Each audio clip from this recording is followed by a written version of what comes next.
we're going to be talking about arithmetic explicit functions.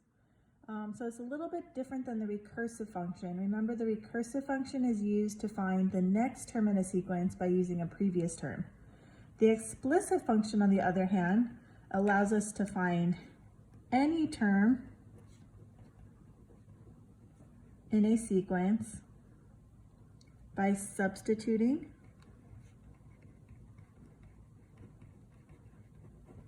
the term number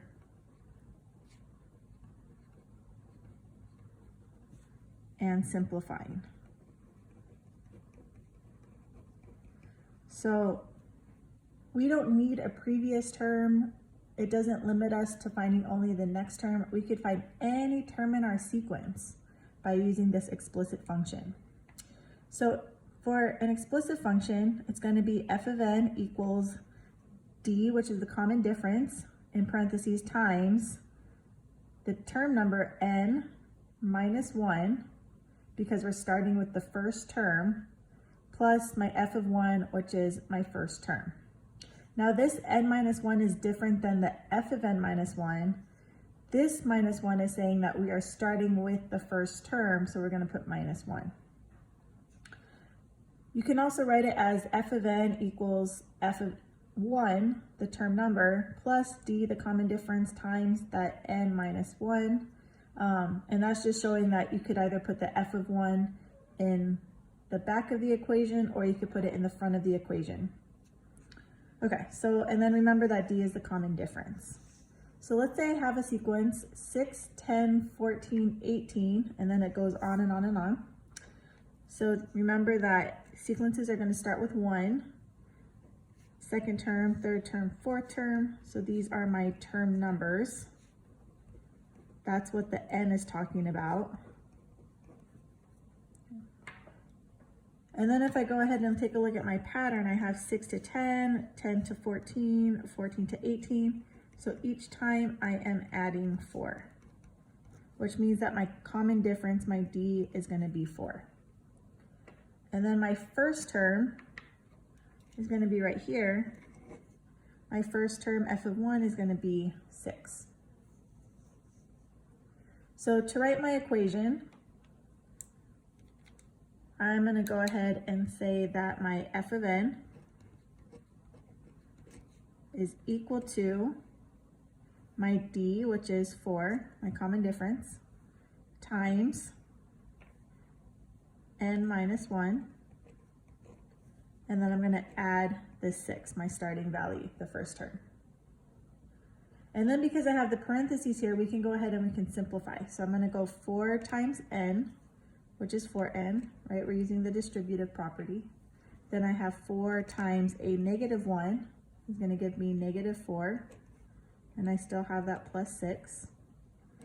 So now I have f of n is equal to 4n minus 4 plus 6.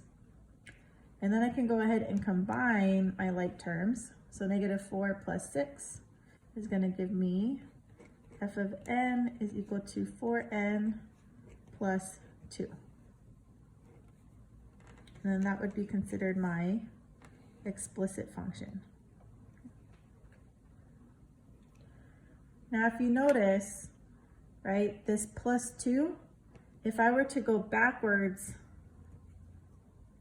and I were to subtract a 4, I would see that it goes back to 2. So if you notice, when we simplify, it's actually giving me my 0 term. So I'm going to go ahead and say, if you simplify, you see that it gives you the 0 term. I'm going to move this up. So you can actually use your equation to find any term by substituting.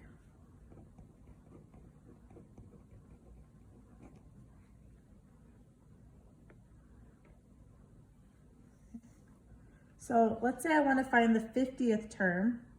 That means that my n is going to equal 50. And if you take a look up here, remember that my equation is f of n equals f of 4n plus 2. So I'm going to go ahead and say f of n equals 4n plus 2. So my f of 50 is equal to 4 times 50 plus 2. So my f of 50 is equal to 200, because I want to multiply first, plus 2. My f of 50 is going to equal 202. So what does that mean? It means that the 50th term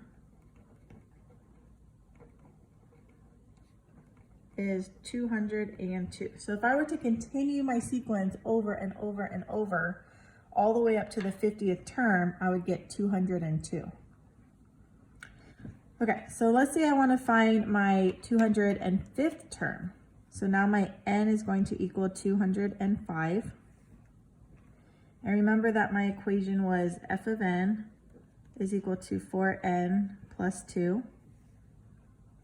So that means my f of 205 is going to be 4 times 205 plus 2.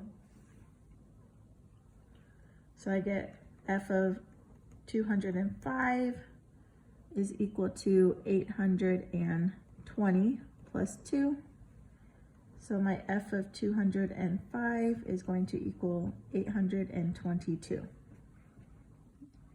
And so what does that mean? It means that the 205th term is 822.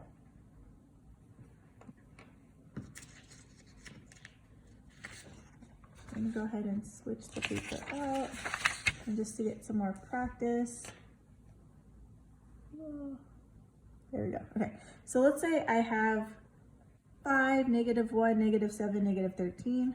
So this would be my first term, second term, third term, fourth term. My pattern here, 5 to -1 to -7 to -13.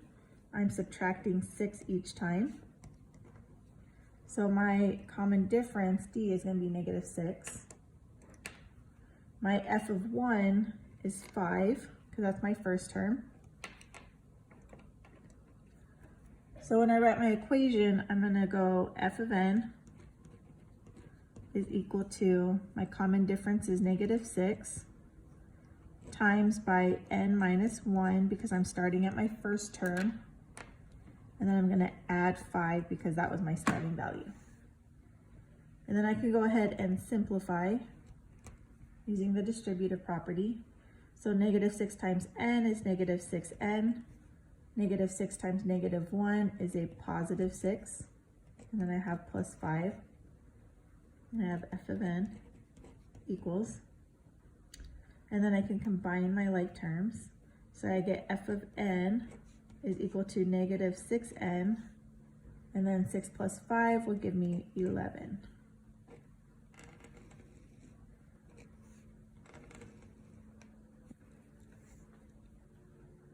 So now I want to go ahead and use that equation to find other terms in my sequence. So let's say I want to find the 120th term. That means my n is going to equal 120. So if I have my equation is f of n is equal to -6n plus 11, that means I would have f of 120 is equal to -6 times 120 plus 11.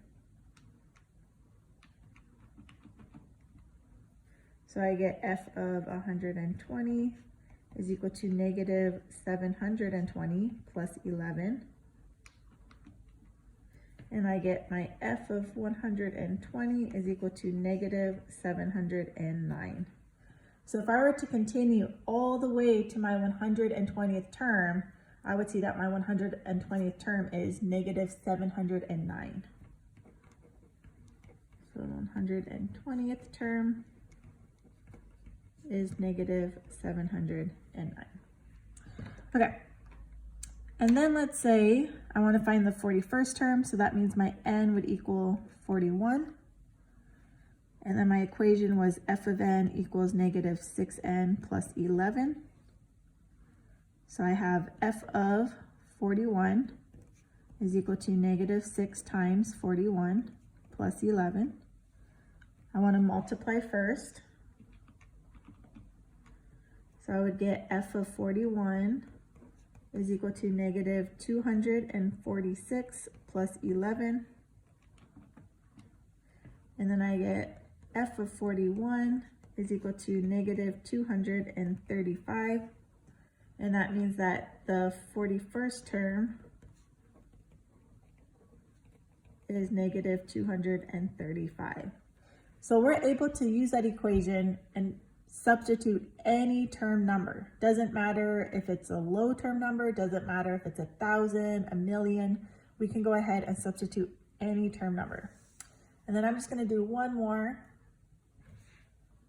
So let's say I have 100, 90, 80, 70. So again, term 1, term 2, term 3, term 4. And then I can see that each time it is going down by 10. So minus 10, and my common difference would be negative 10. And then my f of 1, my first term, is 100. So to find my equation, I'm going to go f of n equals, my pattern was negative 10. In parentheses, I'm going to put n minus 1 because I'm starting at my first term. And then plus 100 because 100 is my first term. And then I can use the distributive property to simplify. So then I get f of n equals negative 10 times n is negative 10n. Negative 10 times negative 1 is a positive 10. And then I have plus 100. And then I go ahead and combine my like terms. So I get f of n is equal to negative 10n plus 110.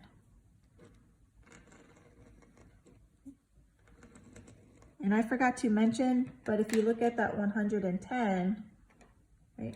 If I were to go back in my sequence and I were to add 10, that would bring me to 110. So that's like my 0 term. So let's say I want to find the 58th term. So that means that my n is equal to 58.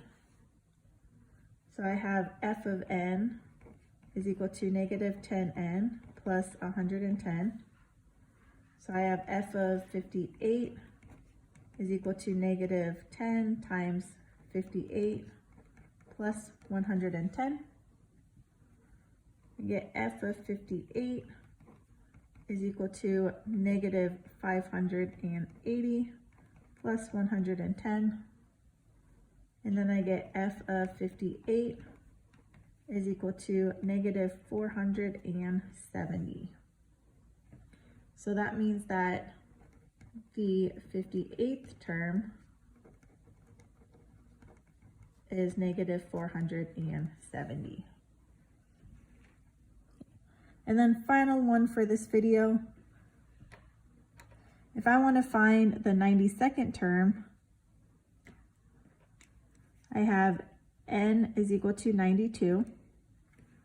So then I have f of n is equal to negative 10n plus 110. And I'm looking for my f of 92. So that would be negative 10 times 92 plus 110. So my f of 92 is going to be negative 920 plus 110. So my f of 92 is equal to negative 810. So the 92nd term is negative 810. So again, we can use our explicit function to find any term in our sequence.